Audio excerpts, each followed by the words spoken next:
This episode is brought to you by Verizon. Verizon is dedicated to giving more to those who give the most, and they are proud to offer military and veteran families their best pricing ever on Unlimited, with 5G included at no extra cost. Mix, match, and save with plans starting at $30 per line per month with 4 lines on Start Unlimited. Additional terms apply. For more information and to see if you're eligible, visit verizon.com/military. I know what you're thinking. The law of armed conflict? Come on, Jello, how exciting can that be? Well, don't touch that dial because you're about to find out. True, it's not a sleek fighter like the F-14 Tomcat or an amazing air-to-air missile like the AIM-120 AMRAAM. But none of that stuff matters if we don't get the rules of warfare right, as we learn this week on the Fighter Pilot Podcast with our guest, retired United States Navy Captain and Judge Advocate General Shannon Kopplin. So yes, under a certain set of circumstances where you are uncertain of intent, whether you have statesmen and diplomats still trying to work things out, nation state to nation state, your ROE, your rules of engagement might be don't fire until fired upon. Port side, hi, I'm coming down hard. I got the other one. Flip back scoop. Unload, 500 knots. Let's get out of here. Get killed. Strap in for the Fighter Pilot Podcast, the internet radio show that explores the fascinating world of air combat, the aircraft, the weapon systems, and most importantly, the people. Now, here's your host, retired U.S. Navy fighter pilot, Vincent Aiello. Hello, everyone, and welcome to the show. I am your host, Vincent Aiello, call sign Jello, and joining me as co-host today is Trevor Boswell, call sign Boat. How's it going, buddy? Hey, Jello's doing great. How are you doing? I'm doing well, man. It's been a little while since we were both on here at the same time. It has been a bit of a stretch, yeah, for sure. Okay. Lots of my voice, though, apparently. Well, you did the episode 103 on the F-100 and then 105. And by the way, a lot of positive feedback on the F-105. Nicely done. Well, thank you very much. Yeah, no, I had a great time. It's been an absolute blast. So thanks for letting me have at it. Sure thing. So what's new with you? Anything? Just another couple weeks of life in COVID times. But fortunately for me, I was able to get the COVID vaccine through our mutual airline there and get that knocked out. So I got the Johnson & Johnson version, and so far so good on the after effects. Yeah, let's see what else. I'm going to Sun and Fun coming up here in April. So if anybody is planning on attending that, I look forward to hopefully being able to meet up with anybody that's coming down. Awesome. Well, be sure to use the Fighter Pilot Podcast social media to let folks know where you are. Definitely. You can post something on Instagram or Twitter or Facebook or whatever, and people can follow you. Yeah, for sure. Well, dude, I am going to be in your neck of the woods soon. Stiff arm as I might, I was unsuccessful in thwarting off my commute that the airline wants me to do. So I'm coming out to learn a new airplane later this month, about a week after this episode debuts. And I'll be there for a month. And then for now, they've got me going to New York and hoping to move to Salt Lake just as a base goes as soon as possible. But we'll have to hook up while I'm out there. Well, absolutely. Yeah, you definitely, if not at my house, then maybe even in the training center, because I'll be right there, right behind you, learning a new airplane, different airplane than you, but a new airplane to me. So unfortunately, we'll both be busy studying new numbers and limits and all the other good stuff that comes with learning a new airplane. But hopefully it's a good time when it's all said and done. Well, you get to at least stay in your home base. And I think at the time, that was how you did it, was by having to switch airplanes, right? That's correct. Basically, whatever means necessary.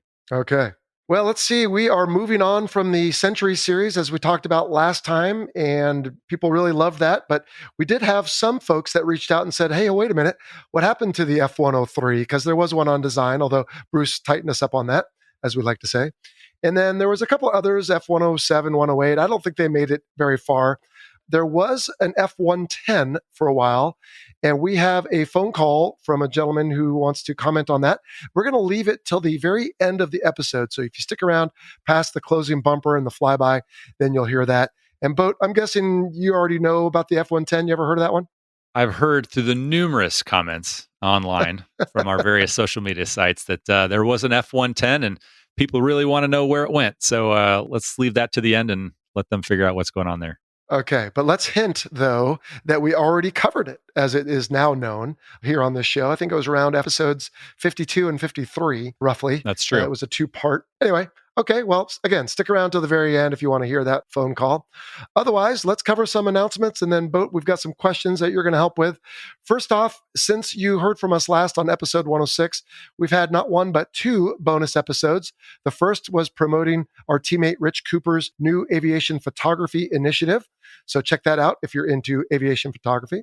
And then we also released just a few days ago another promotion for our friend Brad Ellwood on his Top Gun 50th anniversary book. It's a really cool book, Boat. I should send you a copy. It's got a bunch of great photos and talks a little bit about Top Gun, but really it's a precursor for the big book, about 700 pages, telling Top Gun's 50 years story that will be out just around the time the movie is out. So really looking forward to that. Yeah, definitely. Hopefully that movie doesn't get delayed any further because I'm pretty excited about it. No doubt. Yeah, well, I think at this point, sounds like things are trying to get back to normal. So we'll hope that Paramount sticks with that. But at any rate, if you are a subscriber to the show and your new podcasts automatically show up in your favorite podcast app, then you probably already know all this, but it doesn't hurt to reiterate it, I suppose. Now, Boat, I've got some questions. I think you've got some questions. So why don't we start with an email from Paul Bishop? He says, the psychological effects of flying missions over Europe during World War II were a big problem for the 8th Air Force crews. Everyone was affected, many very seriously, due to, and he lists a whole bunch of different contributions here, but air combat, fatigue, cold weather, loss of so many others, meaning his shipmates or airmates there. Prospect of completing missions in one piece was also very slim. How badly were air crews affected in the Korean and Vietnam wars, Paul wants to know, as well as today in the Middle East? What kind of help or treatment is available today? So, Boat, what do you got on that? Well, Joe, I know this one's been in the queue for a while, and I think it's probably about the right time to answer this question because of our completion of the Century series. And you got to hear from a bunch of different guests that flew a variety of aircraft in a variety of different situations that experienced this firsthand and have all of those emotions associated with losing, their wingmen, their squadron mates, whatever the case may be. I know for the couple of episodes that I hosted, the feelings were palpable in the room with respect to, feeling that loss directly and either seeing it firsthand or seeing it after the fact in the bar when that person was no longer there. And then to the positive side there, when they were released, if they did become PAW, when they were released back home to the US. So absolutely, totally affected. And I think, you look at Korean and Vietnam, those are pretty stark histories. And then today in the Middle East, you don't see it quite as much because it's a different kind of warfare. It's a different type of enemy, if you will. And there are some prime examples that have come out within the last 5 to 10 years of how different that war actually is. And so as far as treatment and help that's available out there, you've got the chaplain, you've got the flight surgeon, and I don't know, Jello, what else can we say about this? Well, it is not just losing your friends, right? Nick Mongillo Mongo talked about losing his squadron mate Spiker on the first night of Desert Storm, but then also he went on to take a life in a MiG-21 the next day. You also have Rico, who was on the show, a bonus episode back in December, talking about the physiological effects of his body after he vanquished a MiG-29, and that happened on these other two kills. And so if you ever read the book Fox 2 by Duke Cunningham, who was with Willie D, and we've had him on the show, he talks about how he dealt with it afterwards, the taking a life, because it's so different. I assume, I've never been a ground soldier, but that's very up close and personal, but it still affects you even in air combat where you're not face to face. It's an interesting thing, Boat, because you and I have talked to people who have done it. We've experienced this lifestyle, if you will. I don't know what else to call it, but making careers in this. But I honestly don't think either one of us knows what it will be like because we've not been through it.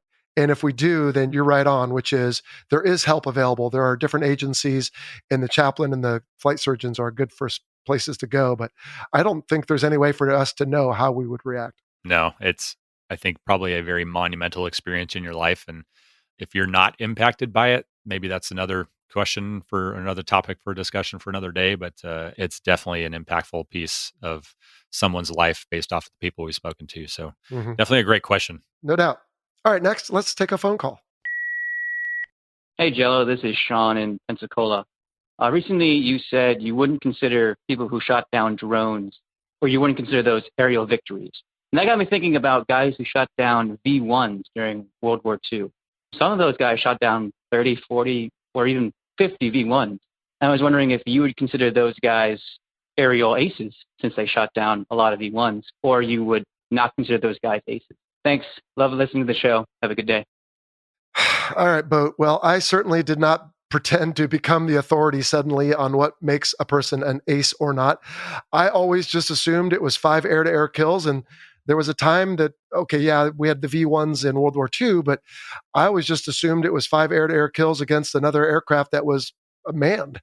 I guess that's what I'm going to stick by. But again, I didn't mean to be the one who's slapping the table and saying, thus it shall be. I don't know, Boat. Help me out here. Oh, no, that's it. You've thrown down the gauntlet, and that's all that can ever be. Jello has spoken. Okay. I'd agree. I think it's not necessarily an it depends situation. I think it's a lot more of a personal choice or personal interpretation of what it means to be an ace.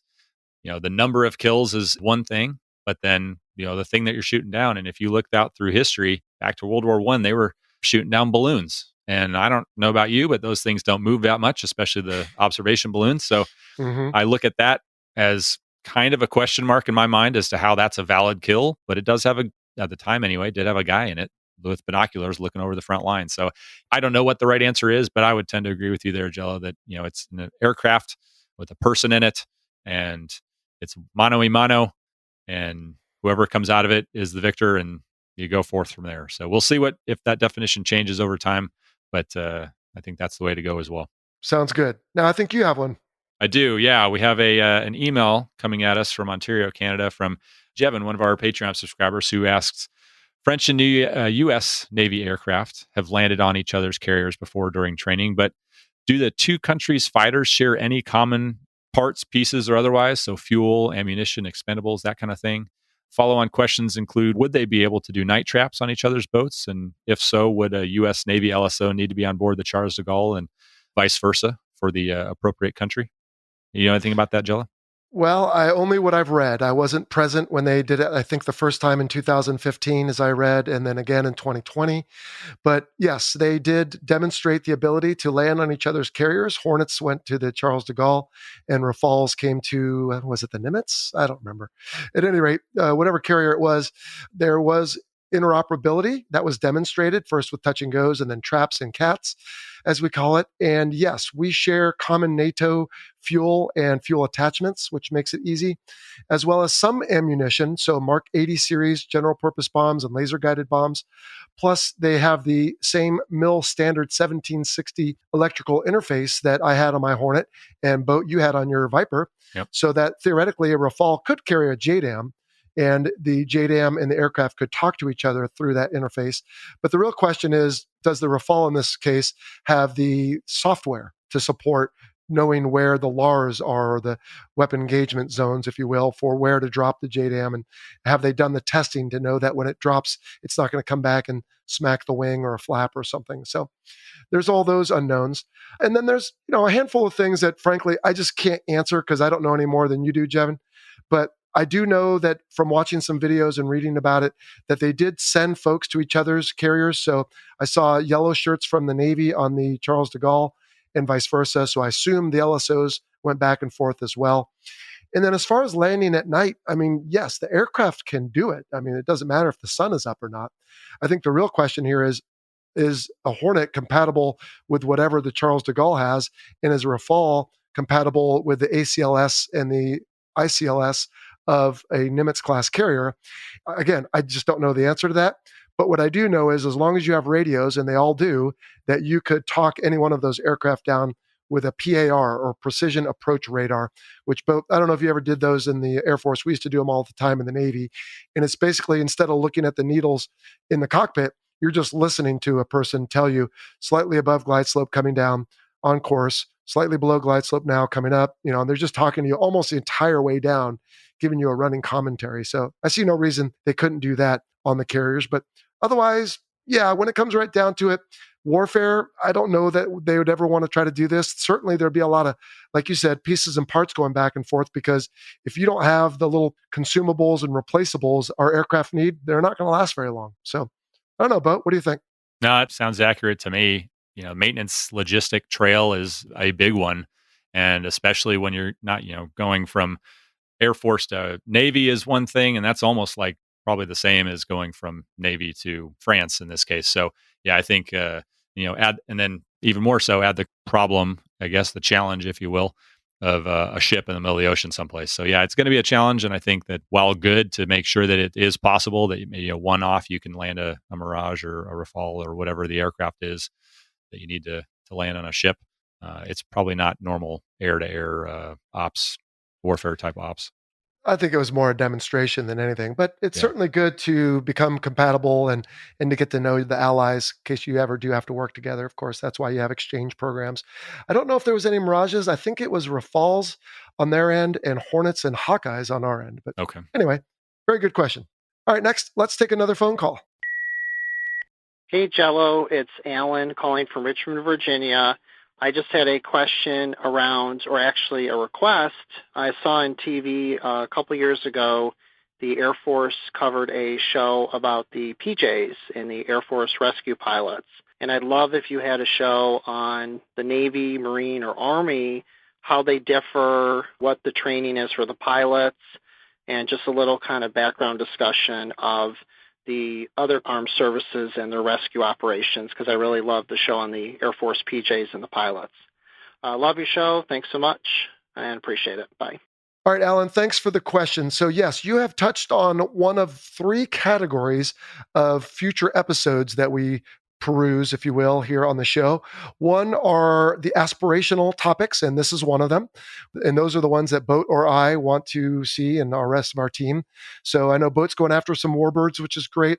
I've got a bunch of different shows I would love to figure out how to do. So PJs and the AFSOC are among those, as well as the 160th SOAR and a few other things. So we will hopefully get to those soon. Stay tuned. And yes, the other two categories, just in case you're curious, are ones where we have people that will reach out to us and say, hey, I flew C-17s and went to the weapons school. Maybe you should have me on. And we say, oh, yeah, that's a good idea. And we pursue those. And then the other ones are listener suggestions as well. And sometimes 2 out of the 3 will overlap. And that's generally where you hear episodes show up a little more faster than others. So great question.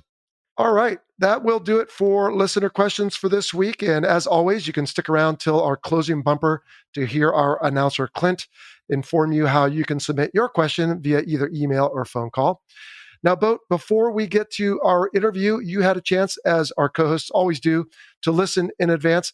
Any thoughts on the law of armed conflict and the ROE or rules of engagement, or our guest, Shannon, before we get to it? Well, first, kudos to you for getting the captain on, because she was fantastic, energetic, enthusiastic about her job as a JAG, and super knowledgeable on the law of armed conflict and everything that is associated with it. You threw her some, what I would consider curveballs through my computer-based training experience or briefings like you guys will talk about here in the interview, but kudos to you for that. I will tell you, I was fairly skeptical on how you're going to manage and navigate your way through LOAC. You guys did a fantastic job, and I think everybody is going to be pleasantly surprised. So definitely stick around. Listen to this one all the way through. Well, I hope you're right. So without further ado, let's get to the law of armed conflict with our guest, Shannon Kopplin. My guest today is the most talented naval officer with whom I had the pleasure to serve. Shannon Kopplin is a retired U.S. Navy captain. She wasn't an aviator. She was a judge advocate general. Hello, Shannon. Welcome to the show. Hey, Jello, how are you? I'm doing great. What do you think of that bold statement? It's true, by the way. I can neither confirm nor deny. Oh boy, here we go, right from the beginning. All right, Shannon. Well, you are going to be a different kind of guest on the show, in so much as we're not talking purely about blowing things up or shooting things down, but some of the rules and various, I don't know what even to call them, but we're going to learn all about it, but some of the constraints on all those things. Now, to set the stage, when you and I were partying in Hong Kong with Air Wing 5, let's say, way back when, suppose some drunk guy had come up and tried to do something to you, and I was going to defend your honor, and he and I get in a little scuffle. If we're in a fist fight, then what, right? I can punch, kick, bite, pull hair, gouge eyeballs, all these things, and probably this is a bad example because you'd defend yourself better than I would be able to. But as far as warfare goes, is it the same thing? Is it no holds barred? I mean, do we have rules? Do we need rules? What's the deal like a fist fight here? Well, no holds bar. I think we saw that movie on deployment. So what is it? No ring, no ref, no rules. That works for Hollywood. But I think United World Wrestling and the Olympic Committee have different ideas on why they would put some constraints on even your fist fight in Hong Kong. Okay. Well, fair enough. Well, let's get into that. But first, let's learn about you. Where are you from? Where did you go to school? What did you do in the military? So I was born and raised in the San Francisco Bay Area.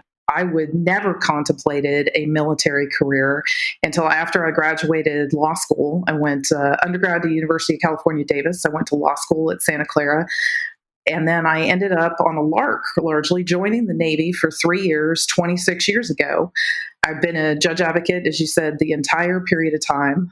A little bit into my Navy career, I married a naval aviator, so I think that formed part of my perspective. I joined a Navy that didn't allow women on combatants, but that quickly changed. So I am that old. So the last part of my career, probably the last 15, 16 years of my career, were exclusively support to operational commanders. So I was with you at CAG 5. I was also the senior legal advisor at 3rd Fleet and at 5th Fleet out in Bahrain, at 6th Fleet out in Naples, Italy.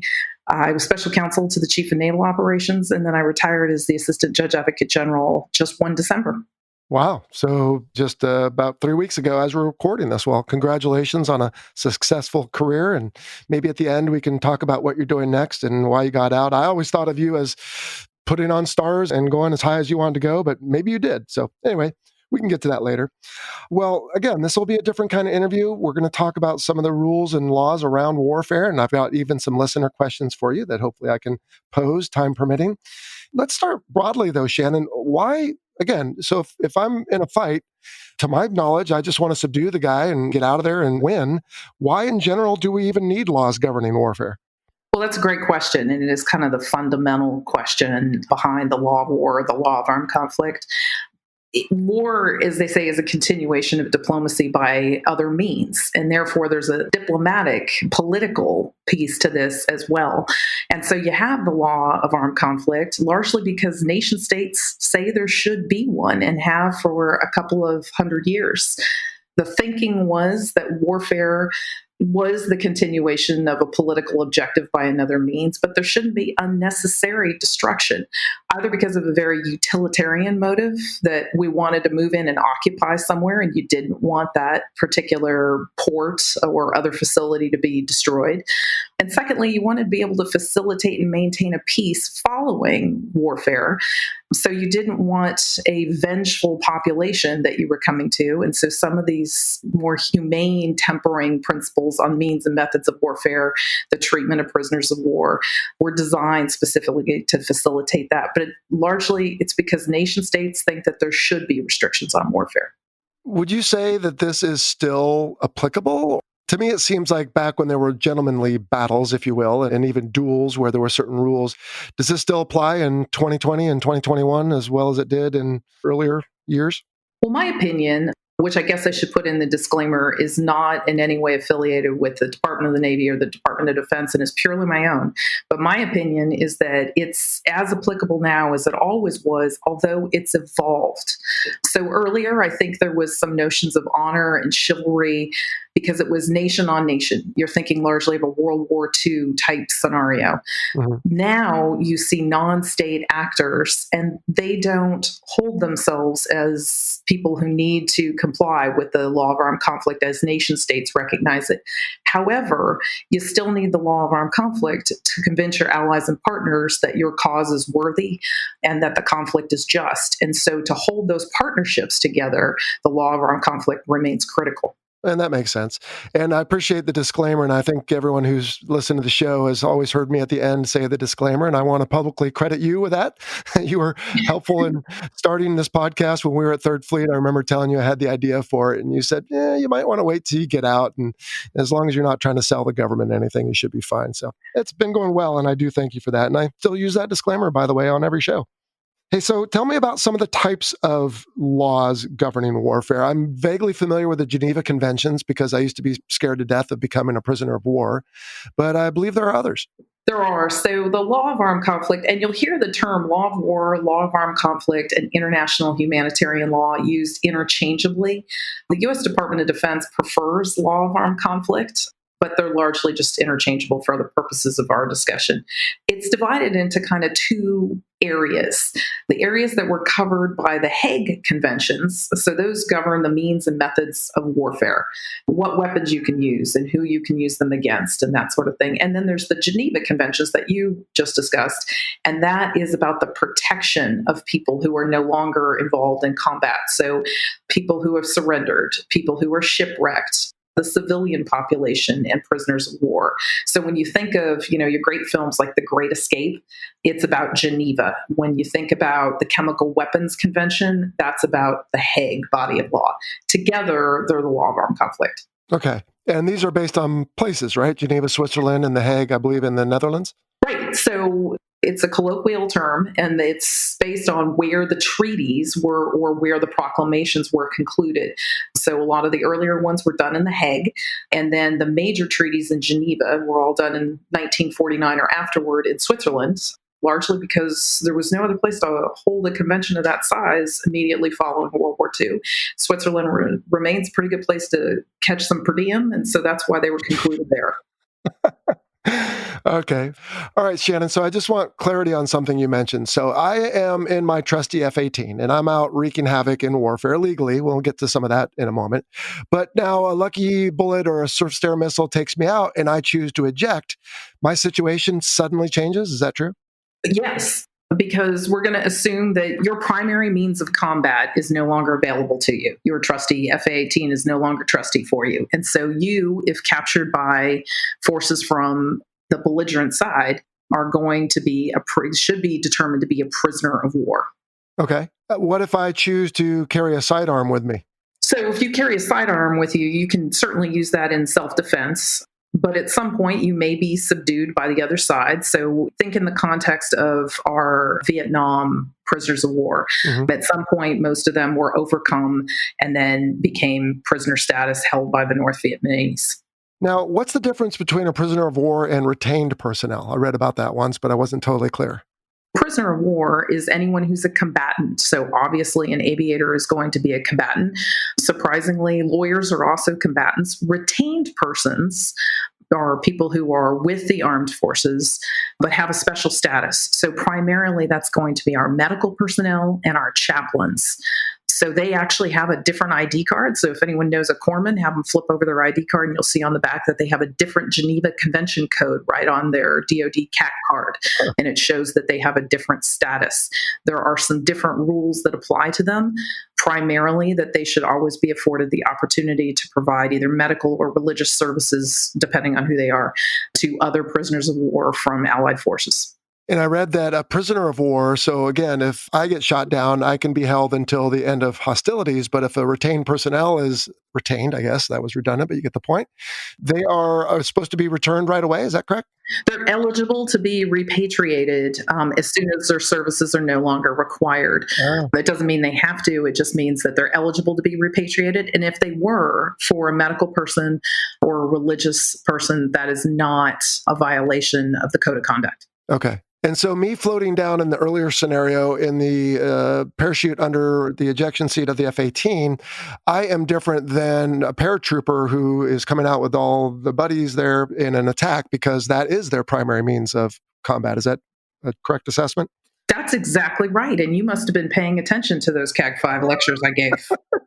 Oh, they were always so good. How could I not? Okay, so we talked about Geneva Conventions and Hague Conventions. What do we have here in the States? We have the law of armed conflict, as you said earlier. Right. The U.S. government has the law. I mean, we are parties to most of the major conventions. Some of the conventions, specifically Additional Protocol 1 to the Geneva Convention, the U.S. decided not to be a state party. We didn't agree with all the terms of that. But we have what we call Customary International Law, which is it has been the custom of so many nation states over such a long period of time that we accept that as international law, and the U.S. intends to be bound by it. For U.S. armed forces personnel, this is all codified for us in the DoD Law of War Manual, which is something you can Google. It's publicly available, and it explains what the U.S. position is on any given provision within the law of armed conflict. Okay. These were the things that you and people like you used to brief to me and people like me on the ship, because there's various terms in here that are important, right? So I've got a couple of these written down. Military necessity, humanity, proportionality. So can we talk about a few of these? Let's start with military necessity. Absolutely. This all comes down to what are the broad-based rules on how you're going to have any sort of a kinetic military operation, or quite frankly, and I think this is one of the questions I can anticipate, a non-kinetic military operation. And the primary among them is military necessity, which broadly is, does the nature, location, purpose, or use of something make it an effective contribution to the military action? So, how do you decide what you're going to target? That's military necessity. So is that why in, say, World War II, it wasn't just attacking military facilities, it was some of the ball bearing factories, it was dams and power production and those types of things? That's exactly correct. And sometimes things can change their character of military necessity. So a good, more modern example of that is like Saddam Hussein's yacht. In the Iraqi freedom in 2003, Saddam Hussein's yacht wasn't necessarily designed to have any military necessity, but we became aware that they were using it for battlefield communication. And so that made it a legitimate target. It changed it from no military necessity to a valid target. Oh, outstanding. And I believe it was an S3 that took it out, which, correct me if I'm wrong, wasn't your husband in the S3s? My husband was in S3s. My husband did not take out Saddam Hussein's yacht, although he was in Iraqi freedom. Oh, wow. Well, I wasn't asserting that he was, but at any rate, that was one of their proud moments, as I understand. All right, Shannon, let me challenge you on something, because earlier you said we have general rules because we all want to, in the end, ideally, we don't have a population that's upset and the infrastructure is relatively easy to restore. But if I'm bombing electrical facilities and dams, I mean, clearly it's going to affect the populace. Correct. Which is kind of where you get into another principle that's critical to the law of armed conflict, and that's the principle of proportionality. And that is, does the military advantage you're going to gain from that target outweigh what we anticipate to be loss of civilian life or civilian property damage? Does that go all the way down to the point of weapon planning? So in other words, if I, or maybe as an analogy it does, but if I can destroy something with a 500-pound bomb, then I don't need to use a 2,000-pound bomb? Is that to that level? If that is an option, then absolutely. What I don't want to confuse listeners with is your deliberate target planning process, which is, for the U.S. forces, is just one of the most well-developed things ever. Your deliberate targeting process, you get down to that level of detail. You are absolutely correct. If someone is acting in self-defense, though, we're not going to tell them they can't use a 2,000-pound bomb if that's all they have and they have the need to act in self-defense.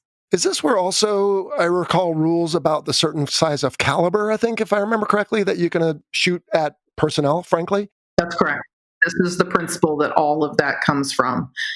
If some of your listeners remember Operation Unified Protector in Bosnia, Operation Allied Force in Kosovo, this is where a lot of proportionality came into play. And it was because the NATO alliance and our effort there was fairly fragile. We hadn't done something like this before.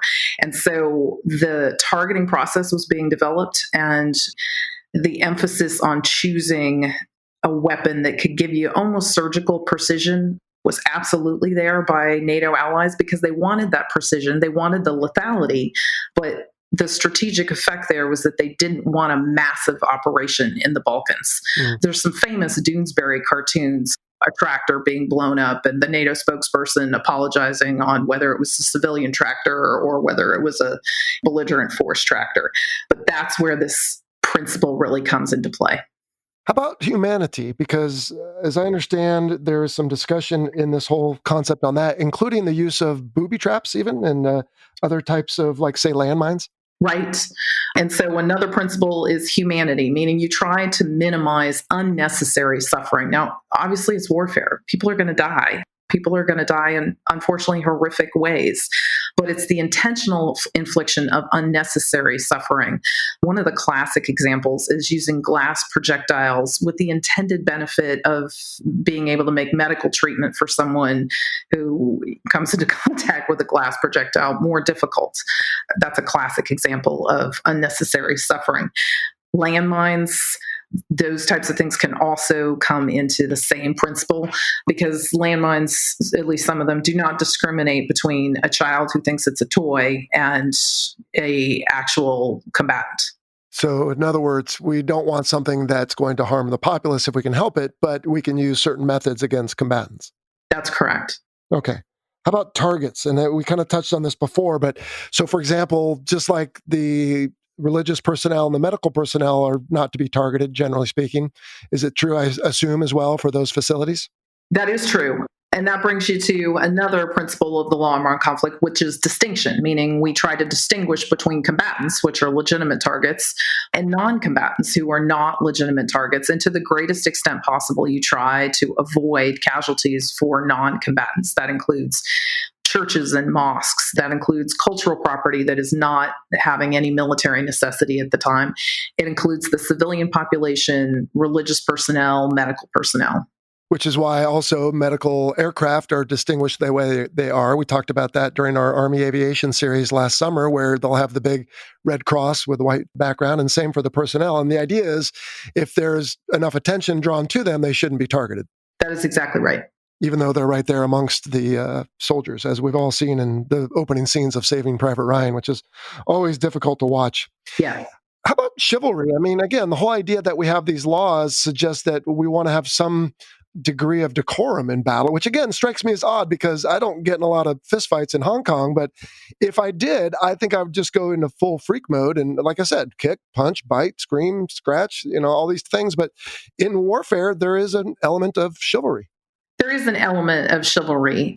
And really what that centers on is that you don't want one fighting force to be adhering to the law of armed conflict, to be honoring principles of proportionality, distinction, military necessity, and then having that exploited by the other side by falsely claiming those protections. So a classic example of something that you can't do is using the Red Cross or the Red Crescent on an aircraft or a ship when it's not a medical use ship and is in fact a combatant.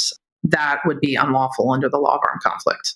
And in fact, if I read correctly in preparing for this discussion, wouldn't that be considered like a treacherous act versus a lawful ruse? So in other words, I can conceal or decoy certain military targets with netting or camouflage or whatever. But if I have a combatant aircraft with a Red Cross and then all of a sudden it's shooting missiles or dropping bombs, then we have a real problem. That is correct. And the SAT word for your listeners is perfidy. Ooh. Mm-hmm. Okay. Give me more, because, well, first off, how do you spell it? PERFIDY. And that is when someone does exactly as you just described. They are impermissibly using a protective symbol when they're actually a combatant. All right, Shannon. So this whole discussion is entertaining, but let's talk about actual application, because while I'd like to say the United States does a pretty decent job of following this, I mean, I don't have personal experience with this, but I mean, come on, we don't follow every one of these to the letter all the time, do we? Well, we certainly try to. And so you'll see high profile cases of discipline when U.S. forces have failed to hit the mark. And what I mean by that is, you remember the Marine urination cases during Iraqi freedom. That was kind of a low point for the Marines and discipline, and certainly is not indicative of the Marine Corps as an institution. There's one example of disciplining a failure in the law of armed conflict application. However, when you have a situation where you anticipated that there would be a certain number of civilian casualties, and due to unfortunate or unforeseen events, the civilian casualties near a legitimate military target are higher than anticipated, that's not a law of armed conflict violation. That's just the unfortunate nature and the tragic nature of warfare. If I can mention a couple examples, and again, I don't necessarily mean to make this a referendum on history or anything else, but, so what? There was firebombing of Dresden. I believe we dropped firebombs on Tokyo, and even the Hiroshima and Nagasaki. I mean, are those considered viable acts in those theaters? Those are great questions, and they're great questions for philosophers and theologians much more than they are for lawyers these days. Remember, the law of armed conflict as we know it now was not as well developed in World War II. A lot of the major developments came out of World War II. I am hesitant to say that any of those are a per se violation of the law of armed conflict, at least at that time. And there are many, many things written by scholars and jurists on whether using the atomic bomb, the bombing of Dresden, all those examples that you cited and many more are actually would be valid under the law of armed conflict. And usually they anchor down on the military necessity and the humanity prongs of the law of armed conflict analysis. Yeah. And what about, if you don't mind me putting you on the spot, and you've done a nice job so far of avoiding my parries and thrusts here, but I'm thinking about Guantanamo and some of the waterboarding and some of the other things. Sure. Now, to be fair, I would say our opponent for the last 25 years has not honored any of these chivalry rules, laws, or anything else, to my knowledge. But I feel like one could make an argument, and certainly there was for a while, that we were not standing by them either, some of the tactics we were using to get information from folks down in Cuba.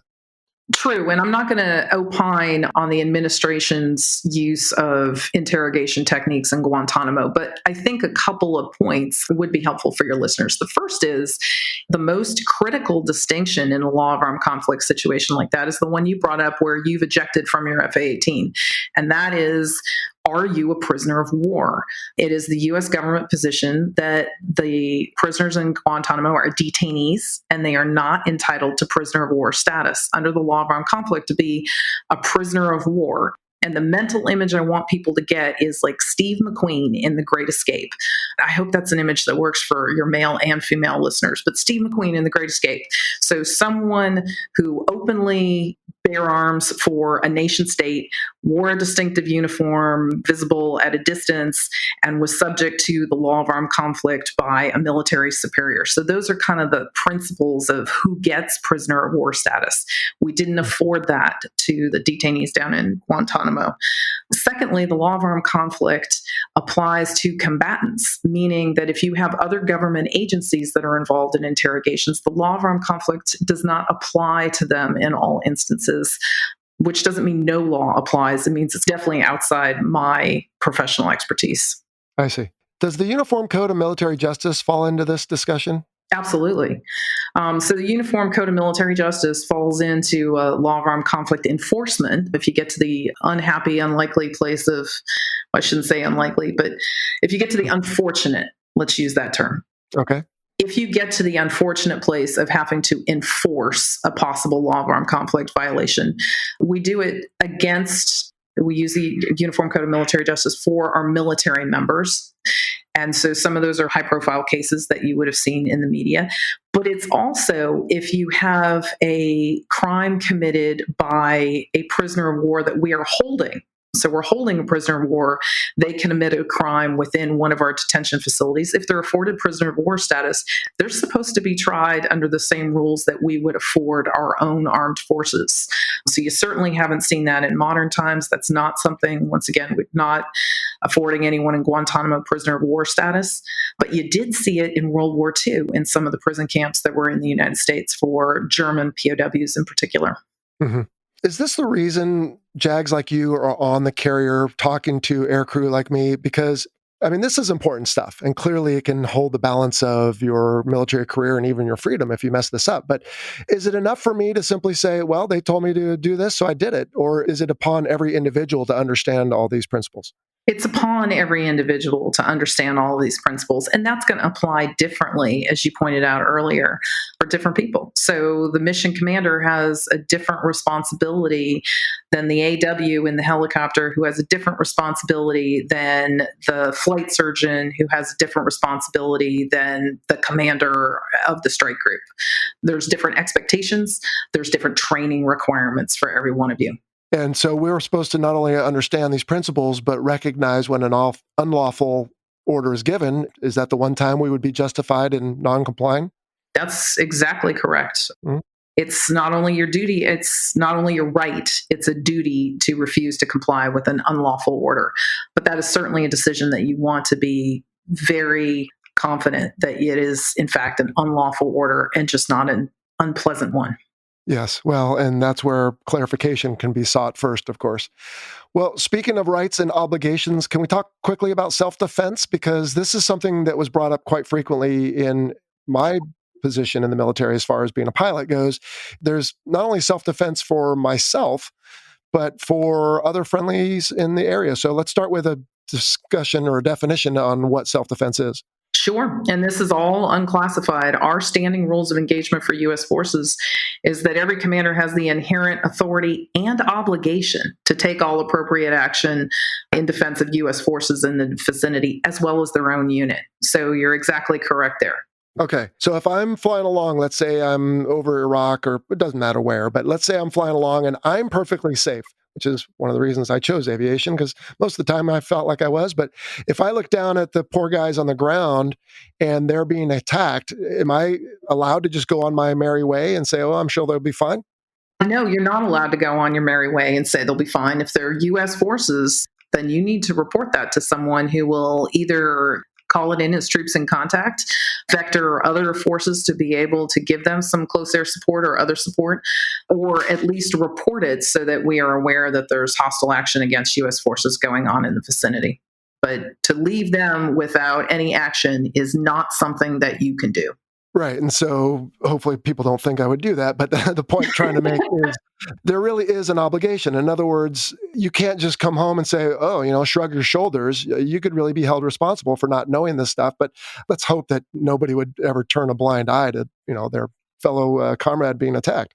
I don't think so for U.S. forces, in the sense that this is something that you were all trained in from the very beginning of the training pipeline. Mm-hmm. And it kind of gets into the DNA of all U.S. forces that it's not just a right, it is also an obligation. There's a reason that the Joint Chiefs of Staff promulgated this in an unclassified format, and that's to put the world on notice that this is the way our troops are trained to react to any hostile act or hostile intent. Well, and that's what I wanted to ask you next is what constitutes my using self-defense? I couldn't think of a fancier word there suddenly, but in other words, if someone's shooting at me, that's fairly clear, but what if they're just pointing a gun at me? Or what if there's electronic attack? Or what if they're encircling me?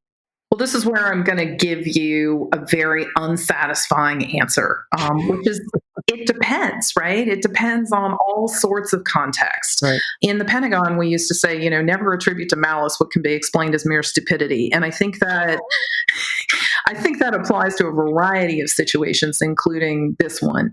And so you're going to be looking at things like the weapons and warning status at the time, the intel briefs that you've had, where you're operating, what the most recent strike group who's been in that area, what their experience with those forces has been, to be able to determine whether that is a hostile intent or whether you just have a stupid guy, in which case you may make a different decision because you would feel differently about self-defense.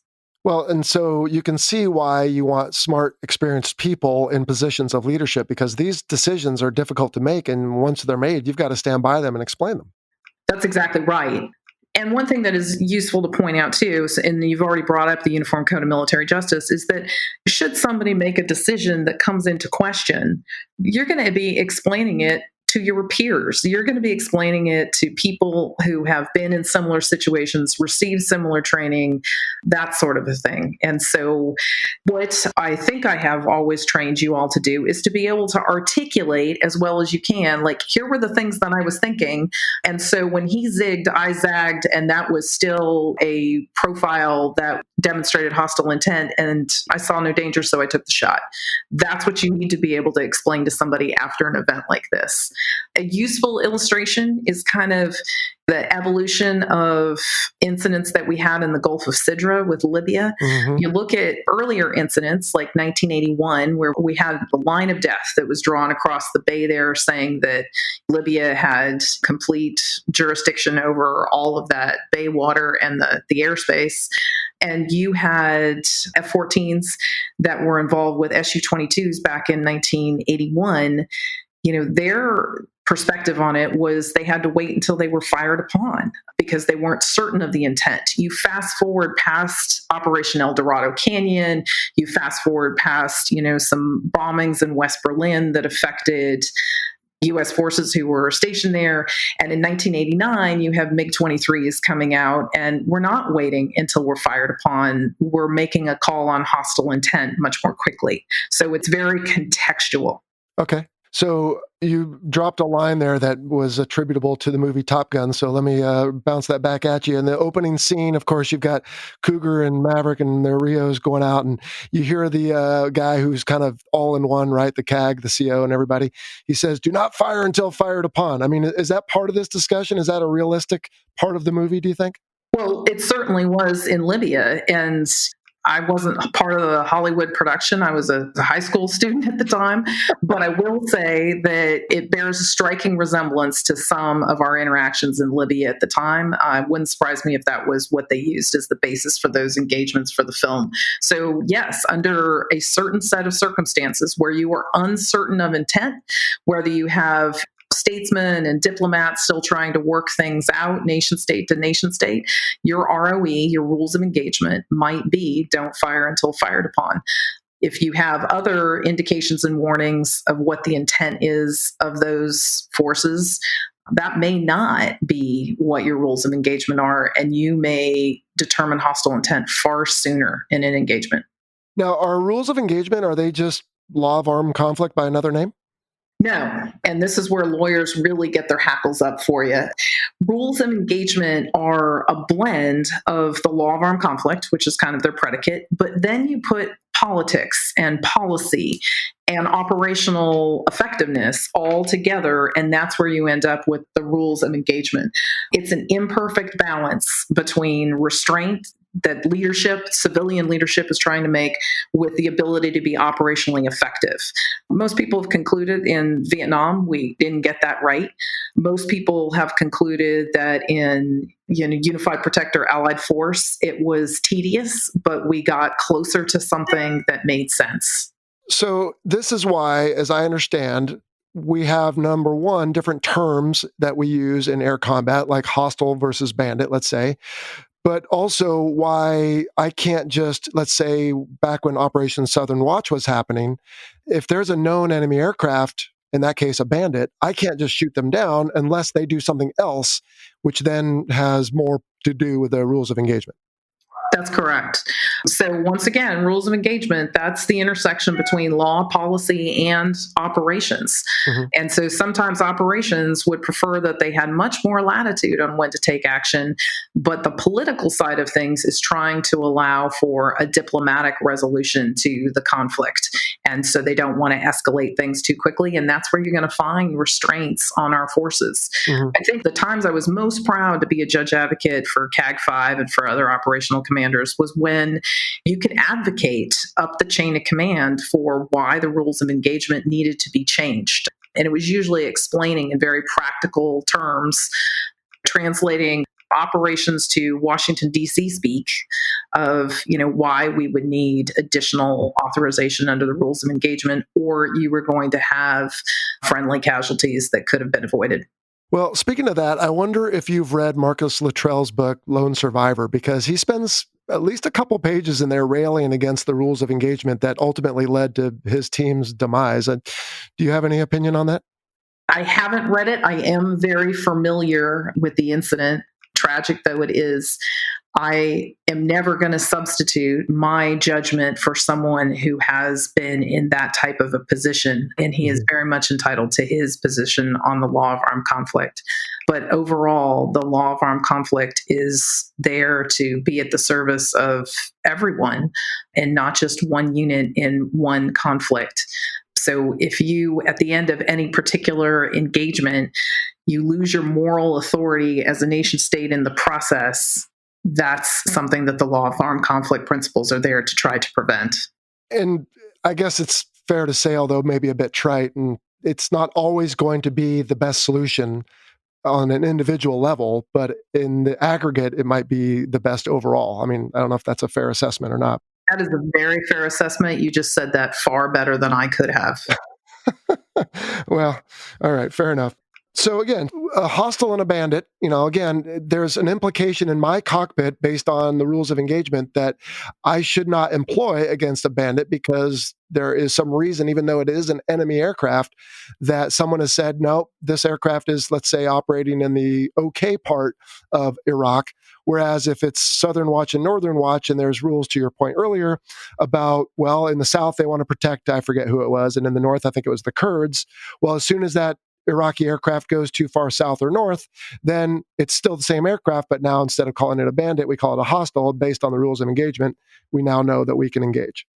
That's a correct statement. It shows you the difficulty of trying to blend operational effectiveness, which is what all of those things that you had to keep in your head, with the political realities of the situation and the law of armed conflict all at the same time. Yeah. That's a great example. So you touched earlier on the warning and weapons status. Can you remind me what those are and how they're used?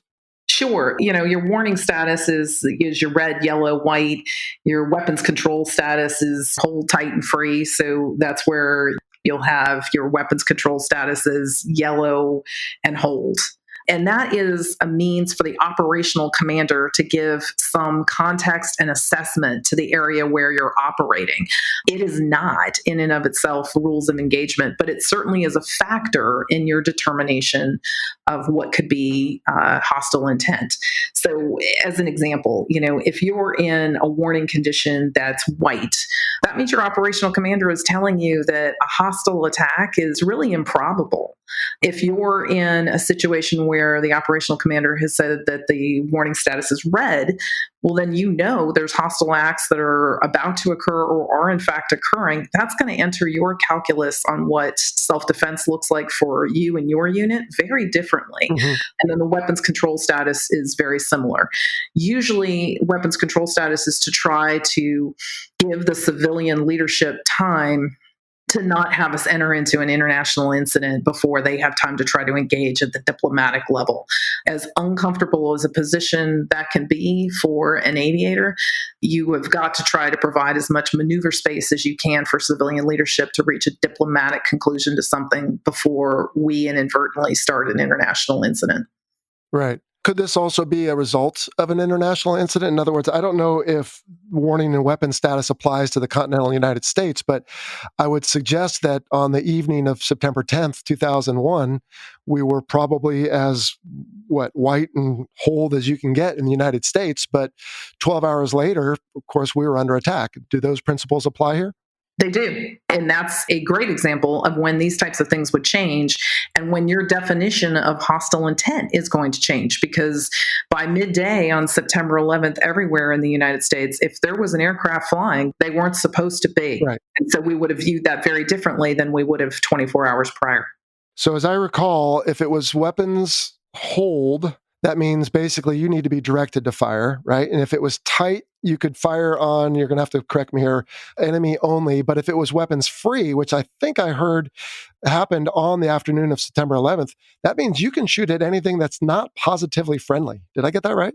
Correct. That's great. So a lot of weapons control status, it's tied to our positive identification matrices, right? Mm-hmm. You correctly stated that if it's tight, then you have to be able to positively ID or PID someone as a hostile. But if you're weapons free, then that means if I can't positively identify you as a friendly, I'm authorized to fire. I'm guessing that doesn't happen too often. It does not happen too often, and we should be grateful for that. No doubt about it. Holy smokes. This has been really interesting, Shannon. I've got a couple listener questions. Can I fire them at you? I will try. You got to do your best politician bit here. So if I don't ask you what you want me to ask you, you can just answer what you want to answer. So, all right. Joe Kunzler asks, what goes into formulating rules of engagement? And specifically, he's asking for either close air support or a no-fly zone. And I don't know if those are the same types of rules of engagement or not. They're not. I think you gave a great example earlier with Southern Watch of where, once again, I mean, it's that balance between the politics of a situation, the operational effectiveness of the situation. What can we actually do? I mean, you and I had this discussion with CAG 5 all the time of, can we do this? Can we do this? Well, legally you may, but tell me if operationally that's even possible. And that changes whether it's U.S. forces we're dealing with or whether it's a partner nation who may not have the same technology that we do. Once again, it's that balance between the law of armed conflict, which is fairly broad and expansive here. What's going to limit you in one of those situations is the politics of the situation and the ability to be operationally effective in this situation. Gotcha. And will there be rules of engagement? I'm familiar with rules of engagement for a no-fly zone. We just had that example. But what about close air support? I mean, if I'm assisting friendly ground forces, I mean, if they're being attacked as part of the battle, is that considered self-defense or is that a misuse of the term? No, you're defending other friendly forces. And so that is an appropriate use. And I would invite your listeners to look for Operation Anaconda and what went well and what did not go well in that particular situation of troops in contact. Fair enough. All right, Michael Tiener, what are your thoughts on unmanned systems and the proliferation of AI and their interface with the law of armed conflict? Now, you touched on this earlier, and I didn't take the bait right away, but we've got lasers, we've got computers battling computers in the cyber world. We've got now, I mean, if it's an unmanned aircraft, do I have to worry about chivalry if there's nobody in an unmanned vehicle? All great questions, and all great minds are trying to resolve how the law of armed conflict applies to all these situations, including cyber. Cyber is really difficult because that principle of distinction, right? So I guess the big answer is we are trying to apply the law of armed conflict, which in some form goes back to biblical times and Deuteronomy and 17th century writers. We're trying to take those principles and then lay them on top of things like cyber warfare. And the principles of distinction are really difficult to sort out there.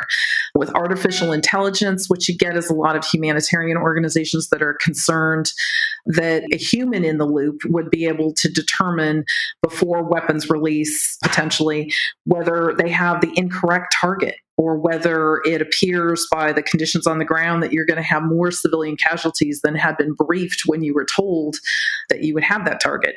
AI may or may not have those same abilities to apply that principle of distinction. So it's going to be very difficult. It's going to be very fact specific. It's going to depend a lot on the evolution and application of that particular technology.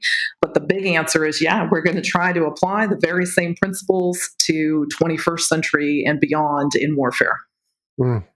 Matthew Brahms asks, if a major incident were to happen in contested or disputed waters, so he's thinking Chinese vessels in the South China Sea, that might lead to hostilities, how would JAGS be involved with that? And what would it look like as far as investigations, international litigation? Based on our discussion, I would say, obviously, you're going to be involved with the rules and the weapon status and all that. But if there is an act between forces out in international space, is that something you guys get involved in? I wouldn't. But there will be my brothers in arms from the Air Force or the Space Force that certainly would. I will tell you, the South China Sea, that's not a hypothetical question. Jello, you and I have been there and done that. So what would that look like real time? There would certainly be, if you had some sort of hostile exchange in the South China Sea, there would certainly be a review of how did we get to that place? What were the rules of engagement in effect? What briefing had been given to the ships, to the air crew, to the navigation team, to the tactical action officers on the ships? All of that would have been reviewed. I've participated in those types of events. Usually what we're evaluating is, did we have the right rules of engagement in place so that what we wanted to have happen in that kind of a situation is exactly what happened? And did we provide as much maneuver space as we could politically and diplomatically for our civilian leadership? Because at the end of the day, that's what the United States is based on, is civilian control of the military. Yep. Well, and that pretty much answers Andrew McDonald's question, which is, do JAGs deploy on ships and ground operations to provide on-site legal advice to commanders and anyone else who needs it? Please tell him I have the C counter to prove it. Yes. No, I was going to answer it for you, and absolutely, that's where we met, was in Japan and on George Washington with CAG 5, and yeah, you're all out there getting it done, so no doubt about that. Victor says, what rules apply to air defense identification zones in general, and do the similar zones, if any, around a carrier strike group have different rules? That warms my heart, because this is something I felt like I struggled in many ways to impress on CAG 5 and the other air wings that I work with. In the law of the sea, you guys all get stuck on the sea part of it. There's the super adjacent airspace. There's another SAT word for your listeners, super adjacent. A lot of those maritime boundaries and zones that are being asserted excessively by countries like the PRC and others, there's restrictions on the airspace as well. The establishment and the attempt to enforce an ADIS is absolutely a great example of that. And we see, our ally Japan struggling with that with the PRC right now of enforcement of an air defense identification zone. The U.S. government position, which is backed by international law, is that national airspace is 12 nautical miles from the coastline. And so if you have no intent, if you are a military aircraft with no intent to penetrate national airspace, then any restrictions on the ADIS do not apply to you. Now, you may be intercepted and escorted, but they can't kick you out of that airspace. Huh. Okay. And around the carrier, of course, it depends on where we are, what we're doing, and situation and threat level and all that, right? Correct. When you get into carrier-controlled airspace, I go back to my earlier statement of you can't attribute to malice what can be explained by stupidity.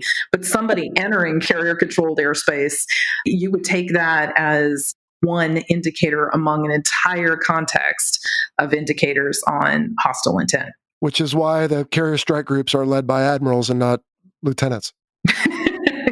For myself, I know there's a lot of talented lieutenants out there, but oh boy. All right, fair enough. Let's see. Josh Newell, I'm curious to know if there's some legal term or concept for the idea of might makes right. We've all heard the idea that winners get to write the history books, but they also get to write the legal code as well. That's a good one. That is a great question. And it kind of goes back to what is the difference between international law and other types of legal systems. International law struggles with enforcement. And so to his point of, is there a might makes right? The international legal system, definitely those who would characterize it as international humanitarian law, would say, no, it doesn't. And the enforcement mechanism of that is our own discipline of anyone who committed a war crime, the ad hoc tribunals that are used for Bosnia, Kosovo, places like that, going back to the Nuremberg trials, where we actually do establish some sort of enforcement means for people. Mm-hmm. Now, a lot of that is on the defeated force, but there's still some discipline that goes on for war crimes that are alleged against the forces who were victorious in that conflict as well. Okay. Last question is from John Clark, and anyone who's seen A Few Good Men maybe can answer this one, but how does legal representation in the military differ from the civilian world? That's a great question. In some ways, the process, the actual procedural rules and evidentiary rules of criminal law in the military are set up to be more protective of a service member tried under the Uniform Code than they are in a state court or even in a federal court. And that's because we understand the inherent coerciveness of being, disparities in rank between the judge and a military accused. Mm-hmm. You're entitled to free counsel. Free counsel can have a variety of, some disparity in experience level. That is for certain. You're entitled to bring in civilian counsel of your own choosing. So in that way, it's very much like the civilian world. I think there is a lot to recommend the military justice system generally. The other thing that specific to this context, to a law of armed conflict context, is that the members, if you select a jury, which we refer to as members under the Uniform Code, those are going to be other combatants, other people who have been or could be in similar circumstances. And so the concept of a jury of your peers is much more likely in a military context than it is in a civilian context for a law of armed conflict allegation. So I have to ask you, did the movie get any of that right, or was it to your core as Top Gun was to naval aviation? I was just going to say, A Few Good Men is to the JAG Corps as Top Gun is to naval aviation. And I'll just leave it at that. Well, did it help recruiting efforts, though? Come on. I think it did. I would like to go on record as saying that I was in the Navy as a judge advocate prior to that movie coming out and prior to the television show. Oh, JAG? Yeah, see, I did get questions on that one. I decided to skip them. I suppose I do need to ask you, do you fly at all? And if so, in choker whites? And anyway. No, I don't. Primarily because I'm the person in our family riddled with very poor eyesight. If not for that, then I'm certain I would. Well, speaking of that, let's transition to the wrap up here. So you're done with your Navy career. And like I said, I was a little bummed. I thought for sure you're going to put on a couple stars, but you're probably on to bigger and better things, or at least bigger. Well, we hope it's better. So I'm now working as a counsel up on Capitol Hill on the Senate side, and I'm very much enjoying that. Good. And so you're out of uniform, you're home a lot, I guess. Were you home a lot before? I can't imagine working at the Pentagon. Well, COVID affected everybody differently. And I think one of the ways that affected the Pentagon is, many of the jobs where we said, no, never, we could never have people working from home. We found out that actually we could, because the mission's the mission. You get it done however you need to. I, like a lot of other people, have had my schedule disrupted. I work some from home and I work some from the office. Okay. And our final question, if you've listened to the show, you're familiar, and I always just call all the JAGs JAG, but did you ever have a call sign? No, I was always judge. Yeah. So for about the last 15 years, I was always judge, which I don't know if that offends people who are actual federal court judges or that sort of thing. But when I hear the name judge, it's kind of like hearing mom. I turn around. Well, if it didn't offend people, it wouldn't be a good call sign. So yeah, I do remember CAG Monkey Butt calling you judge rather all the time. But parting shot here, just being a JAG doesn't make you a military judge, or does it? It doesn't. It makes you eligible to be a military judge, but that's a separate screening process. All right. Well, maybe that will be part 2 someday. So, Shannon, this has been a lot of fun. You've definitely schooled me on a lot of things that I remember and forgot that I remembered. And hopefully the listener finds these types of discussions interesting. As I said at the top, it's not the size of the boom or the speed of the jet or anything else, but these are really important topics that we covered today. It's been an honor and a pleasure to talk to you again. Thanks so much for having me, Jello.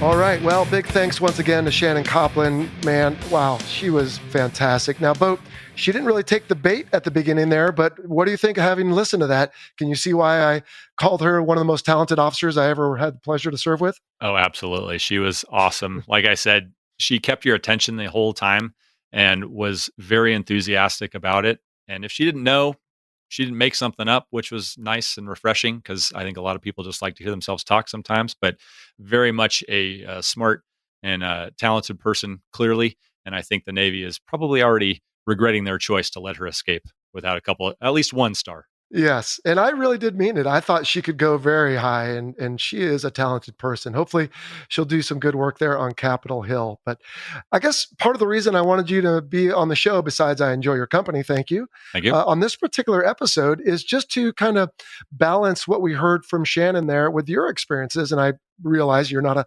JAG or whatever you guys call it, but I guess let's just touch on your experiences with the Air Force. Are those concepts that she covered today, are they similar to yours experiences or different? Nearly identical. The term judge advocate general is, I think, synonymous across all the military services within the United States. So I think that is a clear start to the uniformity with which the Code of Military Justice is applied. And that's why it's called the Uniform Code of Military Justice. Mm.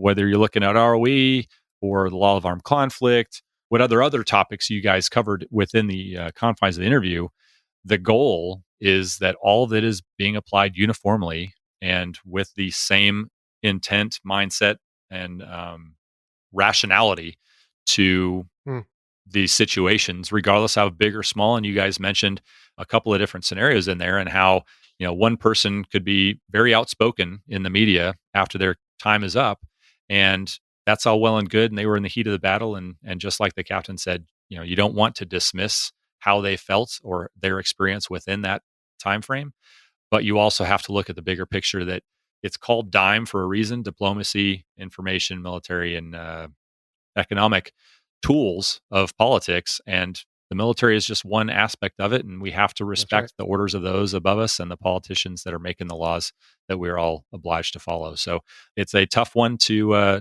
swallow at times, especially when you kind of feel something is right in your gut, but at the same time there may be a bigger picture that you can't see that we need to honor, if you will. Yeah.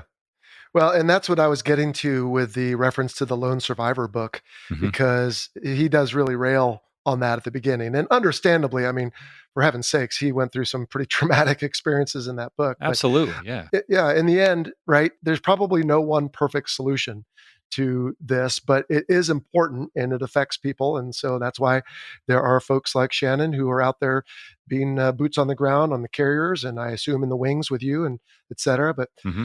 I know that you use, obviously, if we were flying up next to each other, hostile, bandit, all those terms are the same. But what about warning and weapons status? Is that something you guys used in the Air Force as well? Yeah, absolutely. The same exact concepts, and I Okay. think same application of those depending on the scenario. And again, it just speaks back to that uniformity of the rule of law, the application of force that we're looking to apply, and trying to create a standardized set of rules with which to work from so that everybody knows what the expectations are and can follow them without being kind of cornholed or pigeonholed, if you will, into a situation that they're not prepared for. They should all have a pretty good idea. And those same warning and weapon states exist across the entire force, service wide. Well, and you said before we listened to the interview that you hoped people would stick around and enjoy it. And so, having just listened to it again, I certainly did. I learned so much, and I always do. Anything else we need to cover here, but I would say that the one piece of this, or not really the one piece, but there's a fairly large facet of this that might be worth another discussion down the road, is looking at things from the operator side, as far as maybe the commander, the pilot in a specific situation. And we can look at the ROEs and talk through, hey, in this situation, I saw this or whatnot, and how the ROEs either helped or hindered their ability to do what they thought was right. But because of their discipline and their adherence to the ROEs, they were able to be successful in a different way, not necessarily shooting down another aircraft. yeah, that's a valid point. Yeah. Well, before we wrap up, let's check in with another member of the BVR Productions Podcast Network. You may remember John Waters when we introduced his Afterburn podcast with him back in January of 2020. Welcome back to the show, Rain. Hey, Joe. Thanks for having me. Excited to be back. Good. Good to have you back. How was your first year in podcasting? It was a whirlwind. Yeah. And it's one of those things I think I joked the first time around, I couldn't spell podcasts. I can barely spell podcasts now. But it was exciting. It's fun to see the podcast grow. I've learned so much. To me, it's fascinating talking to all these people with such vast and diverse backgrounds that they have stories to tell, and it's cool to capture those stories. And I enjoy it. No doubt. Well, you learn a lot about them, but I would say I've learned a lot about me too. Have you found that to be true for you? The little isms you have and the way you ask questions and things like that? 100%. So one of the fighter pilot games in the debrief, I think you probably played it, is counting whatever your word is of that day. That's right. Fascinating is definitely one of my words. And so as I go back and I listen to either how I ask the questions or whatever my word of the day is, I find that interesting, to say the least.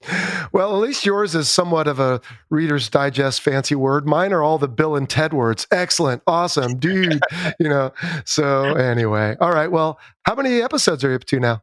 26 just dropped. And then I got number 27 that's coming out next week. We've incorporated some Q&A sessions that are in between the episodes. So it's been fun. It's growing. I'm excited about my next episode. I got Purdy, who is the RAF Red Arrow's leader. He survived an ejection in the Harrier, and we talk a lot about that. So, again, those are kind of go back to the stories that people are out there sharing and just trying to capture that. It's fascinating to me.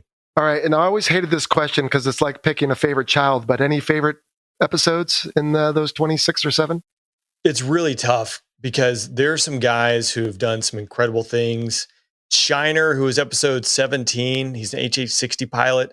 When he was describing his story, he had 2 distinguished flying crosses within the same month. And listening to him describe this coordinated attack the Taliban was placing on them and some infantry guys, A-10s are involved. I mean, planes and helicopters are all over the place. Bullets and RPGs are flying.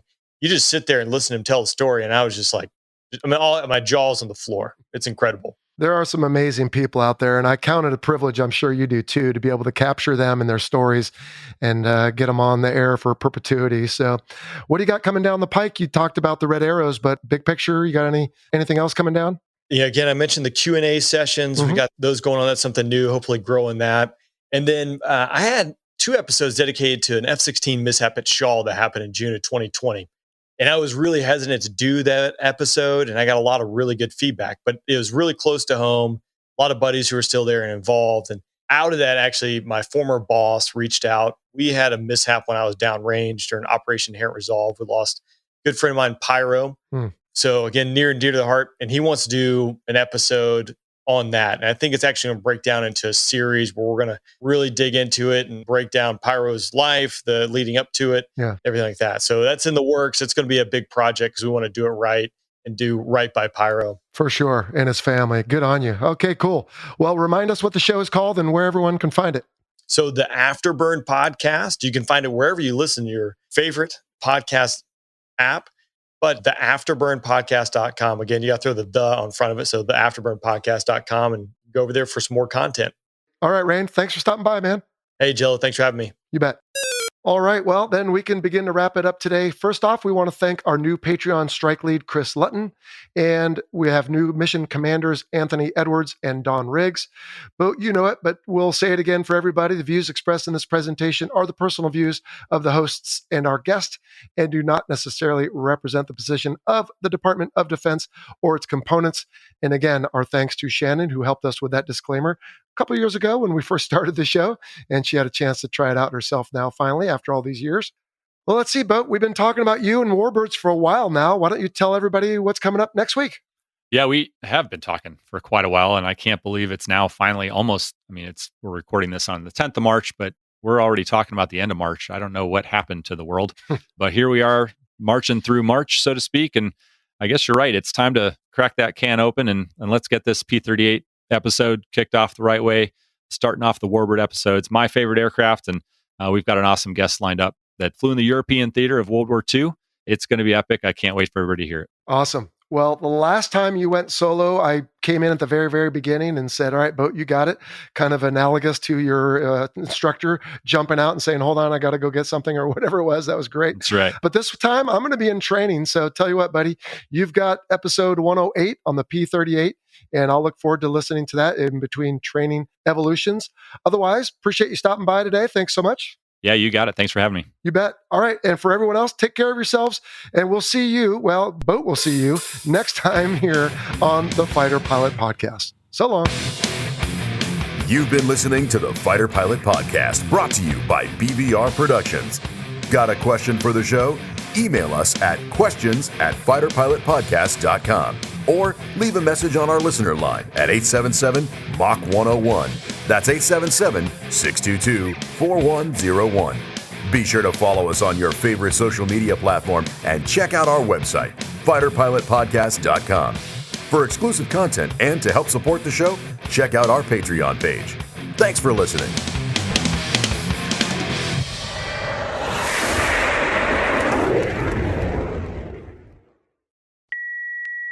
Hey, Jello, this is Edward Gerbeau from Reseda, California. I just want to say thank you for your service, sir, and also thank you so much for this podcast. I am loving it. It is awesome. Your guests are awesome, and I love your Century series. Just a great time for aircraft and a learning process and some great aircraft that came out. And a little trivial caveat I wanted to throw in there. At one time, the F-4 Phantom II was going to be considered by the United States Air Force as the F-110. And I guess cooler heads prevailed, and they decided that they were going to go with the inter-service commonality and switch it back to the F-4 Phantom II also. So just a little trivia piece right there. And I believe it was only the F-110 on paper for a short time, and actually by the time it went in the United States Air Force service, it was the F-4 Phantom II. Love your podcast once again. It is an honor to listen, and it's a pleasure to listen to. Keep doing what you're doing. Thumbs up. Thank you very much.